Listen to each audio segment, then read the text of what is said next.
Assalamualaikum warahmatullahi wabarakatuh. Selamat pagi. Yang saya hormati Bapak Ibu dosen penguji dan yang saya hormati Bapak Novi Iman Vidya Kemal selaku dosen pembimbing tesis saya. Perkenalkan, nama saya Teguh Hikmah, mahasiswa UGM Yogyakarta batch 77 Entrepreneurship.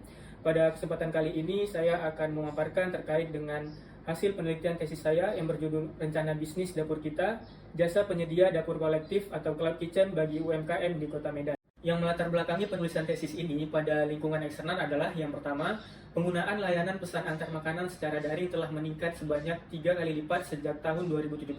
Hal ini menunjukkan bahwa telah terjadi pergeseran cara konsumen dalam melakukan pembelian makanan yang awalnya membeli langsung secara offline menjadi menggunakan layanan pesan antar daring.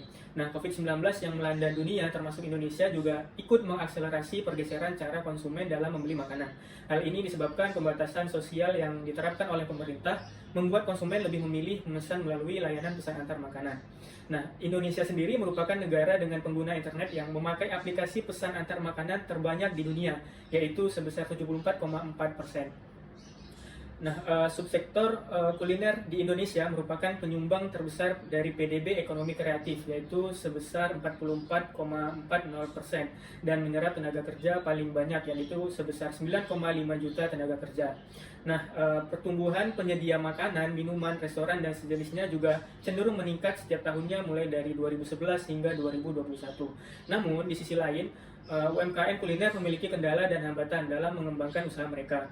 Salah satu hambatannya adalah mahalnya harga sewa dan sulitnya mendapatkan tempat usaha di lokasi strategis. Padahal tempat yang strategis menjadi faktor penting bagi usaha penjualan luring maupun daring. Nah, hal ini berkaitan dengan harga ongkos kirim dan lain sebagainya. Nah, Kota Medan sendiri merupakan kota dengan penduduk terbanyak ketiga di Indonesia dengan jumlah penduduk mencapai 2,5 juta jiwa. Struktur penduduk dinominasi oleh rentang umur 20 hingga 24 dan 25 hingga 29 tahun. Nah, kategori tersebut merupakan kategori yang paling sering menggunakan layanan pesan antar. Nah, Kota Medan juga memiliki 1.603 UMKM dan 40% diantaranya bergerak di bidang kuliner. Nah, namun hanya terdapat 2 cloud kitchen di Kota Medan yang dikelola oleh platform penyedia jasa pesan antar. Kemudian pada lingkungan internal, Cloud Kitchen Dapur Kita merupakan penyedia dapur kolektif atau cloud kitchen di lokasi strategis di Kota Medan yang dirancang khusus untuk UMKM kuliner.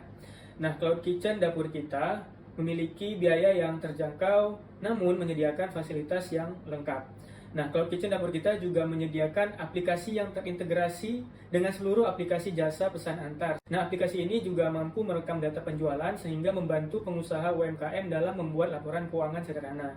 Tidak hanya berfokus pada penjualan daring, Cloud Kitchen Dapur Kita juga menyediakan layanan dan fasilitas takeaway sehingga pasar yang dituju juga lebih besar.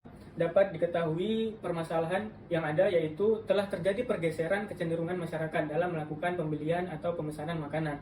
Nah, tempat yang strategis juga menjadi salah satu faktor penting bagi penjualan luring maupun daring. Namun, UMKM kuliner mengalami hambatan dalam melakukan ekspansi di lokasi strategis yang disebabkan oleh harga sewa yang tinggi dan sulitnya mendapatkan lahan usaha di tempat strategis tersebut. Maka dari itu, bisnis penyedia dapur kolektif atau cloud kitchen untuk UMKM di salah satu lokasi strategis di Kota Medan dengan harga yang lebih terjangkau menjadi peluang sekaligus solusi bagi UMKM kuliner di Kota Medan. Nah, kemudian tujuan dari penelitian ini adalah untuk menyusun rencana bisnis dapur kita, yaitu penyedia dapur kolektif atau cloud kitchen bagi UMKM kuliner di Kota Medan yang akan digunakan sebagai acuan untuk melakukan eksekusi bisnis tersebut. Selanjutnya kita masuk pada tinjauan pustaka. Nah, tinjauan pustaka yang pertama adalah rencana bisnis. Rencana bisnis adalah sebuah dokumen tertulis yang berisikan mengenai elemen internal maupun eksternal, serta strategi yang berkaitan dengan tahapan memulai suatu usaha. Dengan adanya perencanaan bisnis, maka seorang pengusaha dapat memiliki pedoman untuk memulai dan menjalankan bisnisnya secara lebih terstruktur. Kemudian yang kedua adalah model bisnis. Model bisnis merupakan sebuah alat yang membantu menciptakan nilai bagi perusahaan, pelanggan, dan masyarakat. Model bisnis merupakan sebuah konsep yang dimiliki perusahaan untuk menciptakan keunggulan kompetitif dan menghadapi pasar yang kompleks. Kemudian selanjutnya yaitu Canvas Model Business Lean. Canvas Model Business Lean dikembangkan oleh Asmauria yang tujuan utamanya adalah membuat model bisnis yang sebisa mungkin dapat ditindaklanjuti atau direalisasikan sambil fokus dalam berwirausaha. Nah, yang selanjutnya yaitu peta empati yang merupakan suatu alat untuk mencari tahu apa yang sebenarnya diinginkan oleh pelanggan. Nah, yang terakhir adalah Cloud Kitchen itu sendiri. Cloud Kitchen merupakan ruang komersial yang digunakan untuk menyiapkan makanan. Konsep ini juga banyak dikenal dengan sebutan Ghost Kitchen, Virtual Kitchen, dan lain-lain. Selanjutnya yaitu metode penelitian. Nah, desain penelitian ini yaitu kualitatif dengan tingkat analisis perusahaan, yaitu merancang bisnis baru yang sesuai dengan kebutuhan pasar. Nah, pengumpulan data primer yang pertama dilakukan wawancara kepada 5 pelanggan potensial, yaitu UMKM kuliner di Kota Medan, yang bertujuan untuk mengetahui dan memahami kendala yang dialami UMKM kuliner. Yang kedua yaitu survei dilakukan pada 40 masyarakat yang berada di sekitar lokasi Cloud Kitchen, yang bertujuan untuk mengetahui frekuensi dan kecenderungan masyarakat di sekitar Cloud Kitchen dalam melakukan pemesanan makanan. Nah, kemudian pengumpulan data sekunder dilakukan dengan studi kepustakaan dengan pengambilan data melalui artikel, jurnal, internet, dan buku, bertujuan untuk memperoleh teori pendukung. Terdapat 2 analisis data. Yang pertama yaitu analisis kualitatif. Pada analisis kualitatif, pertama dilakukan reduksi pada data yang telah didapatkan. Kemudian data digunakan untuk analisis peta empati. Kemudian peta empati dan data-data yang didapatkan digunakan untuk membantu menyusun rencana bisnis dan kanvas model bisnis lean. Yang selanjutnya yaitu analisis kelayakan, dilakukan dengan analisis NPV, IRR, dan payback period. Selanjutnya kita masuk pada strategi dan rencana. Yang pertama adalah peta empati. Dari 5 narasumber yang diwawancarai, didapatkan beberapa kesimpulan bahwa mereka mendapatkan informasi terkait Cloud Kitchen melalui artikel, komunitas, teman, dan juga iklan. Yang mereka pikirkan dan rasakan terkait konsep Cloud Kitchen adalah sebuah masa depan bisnis kuliner, dapat menjangkau pasar yang lebih luas walaupun terdapat beberapa jenis kuliner yang kurang cocok menggunakan konsep tersebut. Kemudian, kelima narasumber memiliki pandangan atau persepsi yang sama terhadap Cloud Kitchen, yaitu sebuah konsep yang berfokus pada penjualan daring, dapat memperluas jangkauan pasar, dan dapat menghemat tempat. Sedangkan dalam mengembangkan usahanya, kelima narasumber memiliki upaya yang berbeda-beda, mulai dari ekspansi, digitalisasi, optimalisasi sosial media, dan lain sebagainya. Untuk kendala atau beban yang dirasakan, narasumber memiliki beberapa kesamaan, yaitu permasalahan pengelolaan SDM, pembukuan keuangan, dan lain sebagainya. Nah, untuk kendala spesifik ketika ingin melakukan ekspansi adalah biaya sewa yang mahal serta sangat sulit mendapatkan tempat di lokasi yang strategis. Selain itu juga terkendala oleh modal yang besar dan pengawasan SDM. Maka dari itu, mereka mengharapkan sebuah Cloud Kitchen berada di lokasi strategis dengan biaya yang terjangkau dan perjanjian yang tidak memberatkan mereka.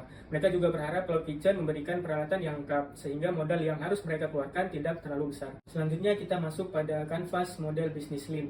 Didapatkan beberapa permasalahan, yaitu pertama, dibutuhkan modal besar untuk melakukan ekspansi bisnis kuliner. Kemudian, harga sewa yang mahal serta sulitnya mendapatkan tempat usaha di lokasi strategis. Yang ketiga, masih banyak pengusaha yang belum melakukan pembukuan keuangan dengan rapi. Yang keempat, yaitu pengusaha masih sering kesulitan dalam mengelola SDM. Kemudian, pengusaha juga masih kurang memperhatikan strategi pemasaran dan permerekan atau branding. Nah, segmen pelanggan dari dapur kita Cloud Kitchen adalah UMKM kuliner di Kota Medan. Nah, sedangkan pengadopsi awal atau early adopter adalah UMKM kuliner di Kota Medan yang ingin melakukan ekspansi bisnis di lokasi strategis tetapi tidak memiliki ataupun tidak ingin mengeluarkan modal yang cukup besar. Nah, selanjutnya unique value proposition yang ditawarkan adalah dapur daring yang berada di lokasi strategis dengan fasilitas lengkap dan biaya terjangkau yang dirancang khusus untuk UMKM atau low cost with more value. Kemudian yang kedua adalah menjadi solusi berbagai masalah UMKM secara bersamaan. Nah, Cloud Kitchen dapur kita memiliki tagline Great Way to Grow Your Culinary Business. Nah, kemudian disusun beberapa solusi yang akan ditawarkan, yaitu penyewaan dapur dengan fasilitas lengkap di lokasi strategis, biaya awal yang relatif rendah, biaya sewa terjangkau, disediakan aplikasi yang terintegrasi dan memiliki fitur keuangan, tersedia tim pengelolaan pemasaran, pemerekan, serta pengelolaan SDM, dan juga disediakan studio foto yang dapat dipakai secara gratis oleh seluruh bagian dari Cloud Kitchen. Nah, hal yang tidak mudah ditiru atau unfair advantage dari dapur kita adalah dapur kita merupakan first mover di Kota Medan sebagai Cloud Kitchen yang dikelola oleh pihak ketiga dan bukan pengelola jasa pesan antar. Selanjutnya masuk pada rencana pemasaran. Segmenting dapur kita berdasarkan geografis, yaitu UMKM kuliner yang berlokasi di luar Kecamatan Medan Sunggal. Untuk targetingnya adalah UMKM kuliner yang ingin melakukan ekspansi di lokasi strategis tetapi tidak memiliki atau tidak ingin mengeluarkan modal yang besar, serta telah memiliki penjualan dan basis pelanggan yang stabil. Sedangkan positioning Cloud Kitchen dapur kita yaitu merupakan sebuah jasa penyedia dapur bagi UMKM di lokasi strategis dengan fasilitas lengkap dan biaya yang terjangkau sekaligus menjadi solusi bagi berbagai permasalahan UMKM. Rencana pemasaran juga menggunakan marketing mix atau bauran pemasaran. Yang pertama yaitu produk utama Cloud Kitchen dapur kita adalah jasa penyewaan dapur dengan fasilitas lengkap yang berfokus pada penjualan daring dan bawa pulang atau take away di salah satu lokasi strategis dengan biaya yang terjangkau. Cloud Kitchen akan berlokasi di Jalan Setiabudi, di mana lokasi ini dekat dengan beberapa kampus dan perumahan menengah ke atas. Serta lokasi ini juga dikenal sebagai salah satu pusat kuliner. Untuk strategi pricing, Cloud Kitchen dapur kita menggunakan skema bagi hasil pada jasa penyewaan dapur yang bertujuan agar pelanggan tidak terbebani dengan biaya awal yang besar dan tidak khawatir ketika jumlah penjualan mereka menurun. Strategi promosi pada dapur kita yang pertama menggunakan pemasaran digital seperti SEO, FB Ads, Google Ads, dan lain sebagainya. Kemudian dapur kita akan melakukan pelatihan-pelatihan bagi UMKM kuliner dengan mengundang pemateri yang kompeten. Kemudian dapur kita juga akan mengikuti acara-acara dan festival kuliner di Kota Medan. Dapur kita akan memberikan kupon cashback pada acara festival dan pelatihan tersebut. Selanjutnya yaitu kupon rujukan yang diberikan pada UMKM yang telah bergabung pada dapur kita untuk dapat mengajak rekan-rekan UMKM lainnya. Yang terakhir adalah dapur kita akan melakukan kolaborasi dengan komunitas UMKM kuliner di Kota Medan. Selanjutnya yaitu rencana operasional. Secara tata letak, Cloud Kitchen dapur kita terdiri dari 3 lantai. Terdapat 39 bilik dapur yang terbagi pada 3 lantai tersebut. Kemudian terdapat juga 2 ruang kantor, ruang front office, ruang penerimaan barang, ruang penyimpanan dingin dan beku, 2 toilet pada setiap lantai, ruang dumbwaiter, ruang studio foto, dan ruang rapat. Untuk alur pemesanan, pertama konsumen melakukan pemesanan melalui aplikasi atau loket takeaway. Kemudian pesanan diterima front office dan diteruskan ke dapur. Setelah pesanan disiapkan oleh dapur, pesanan dibawa ke ruang dumbwaiter oleh pihak dapur. Pesanan dibawa dari dumbwaiter ke ruang pick up oleh karyawan runner. Kemudian pesanan diterima oleh konsumen takeaway atau diantarkan oleh driver. Selanjutnya yaitu rencana sumber daya manusia. Nah, terdapat 1 direktur yang membawahi 4 manajer.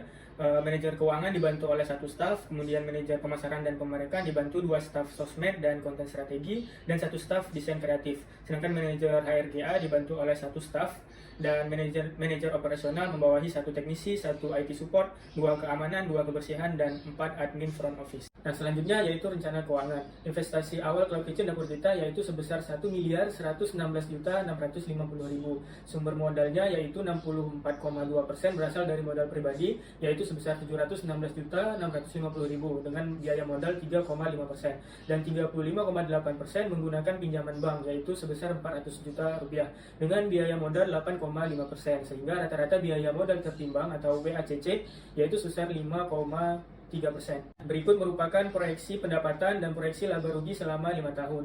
Dikarenakan bisnis Cloud Kitchen merupakan bisnis yang tergolong baru di Kota Medan, maka bisnis ini perlu melalui tahap pengenalan kepada pelanggan potensial. Maka dari itu diasumsikan pada tahun pertama Cloud Kitchen dapur kita merupakan tahap pengenalan dan diproyeksi belum mencapai pendapatan normal dan akan meningkat secara perlahan pada setiap periodenya. Selanjutnya yaitu analisis kelayakan ekonomi dapat dilihat pada tabel berikut. Analisis menggunakan 3 skenario yaitu pesimis, normal, dan optimis. Nilai NPV, IRR, dan payback period dari setiap skenario dapat dikatakan layak sehingga bisnis Cloud Kitchen dapur kita layak untuk dijalankan. Kemudian selanjutnya yaitu strategi keluar dan rencana kontingensi. Nah, yang pertama, dapur kita akan menambah segmen baru apabila segmen yang telah ditentukan yaitu UMKM tidak menghasilkan keuntungan sesuai target. Kemudian yang kedua yaitu menambah opsi pembayaran apabila skema bagi hasil tidak mendapatkan respon positif. Kemudian yang ketiga adalah mengasuransikan aset fisik apabila kondisi di Kota Medan sedang tidak kondusif dan berpotensi merusak aset fisik. Kemudian yang keempat adalah apabila bisnis tidak dapat dilanjutkan karena alasan tertentu, maka langkah pertama adalah menawarkan bisnis untuk diakuisisi oleh investor ataupun perusahaan sejenis yang berminat. Nah, langkah terakhir yang dilakukan adalah menjual seluruh aset fisik yang dimiliki kepada pihak lain. Selanjutnya kita masuk pada rencana aksi. Nah, materi kegiatan dibagi pada 5 bagian, yaitu yang pertama kegiatan persiapan yang meliputi seluruh kegiatan umum di awal, seperti pengurusan izin, renovasi bangunan, hingga grand opening. Nah, persiapan telah dilakukan 4 bulan sebelum Cloud Kitchen secara resmi dioperasikan. Nah, kemudian ada kegiatan pemasaran yang juga sudah dilakukan 4 bulan sebelum Cloud Kitchen dioperasikan, yaitu pemasaran tahap awal. Untuk rekrutmen SDM dibagi 2 gelombang. Pertama, rekrutmen direktur dan manajer, kemudian rekrutmen karyawan teknis lainnya. Kemudian untuk penanggung jawab, kegiatan persiapan ditanggung jawabi oleh pemilik, direktur, dan manajer setiap divisi. Sedangkan kegiatan pemasaran, operasional, SDM, dan keuangan secara umum ditanggung-jawabi oleh setiap manajer divisi yang akan dipantau dan diawasi oleh direktur. Nah, kemudian direktur akan melaporkan seluruhnya kepada pemilik.